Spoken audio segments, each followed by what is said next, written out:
C'est pour un rappel au règlement, Monsieur Brard. Bref, Monsieur le Président. Parce qu'il y a le texte et il y a le contexte, il y a l'esprit, comme disait Montesquieu. Pas le cadre psychologique. Les hommes et les femmes politiques, et cela vaut aussi bien pour Mme Albanel que M. Carucci, ne doivent pas être jugés à ce qu'ils disent, mais à ce qu'ils font. Et comment? Absolument, mais c'est vrai partout. Vous savez, moi je suis marxiste. Donc on part de l'examen concret, de la réalité concrète. Mais si vous voulez, on en reparlera un autre jour.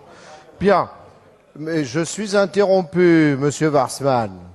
Bien.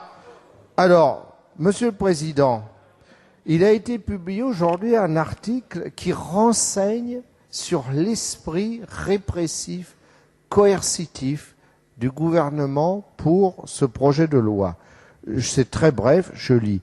C'est le premier martyr d'Hadopi. Cet homme de 31 ans, Jérôme Bourreau-Guggenheim, responsable du pôle innovation web de TF1, a été, selon nos informations, licencié pour avoir critiqué le projet de loi création Internet. Allons bon.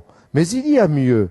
Si Jérôme Bourreau-Guggenheim a été viré par la Une, c'est suite à une dénonciation du ministère de la Culture, dont l'hôte, Christine Albanel, est l'artisan de la fameuse loi qui doit réprimer le téléchargement illégal. Mais la chaîne qui a abouti au licenciement ne serait pas complète sans mentionner, écrit le journal, la députée, c'est Libération, UMP de Paris, Françoise de Panafieux. C'est auprès d'elle que par mail, Jérôme Bourreau-Guggenheim s'est ouvert de ses critiques envers Hadopi. Critiques transmises au ministère de la Culture qui les a transmises à TF1.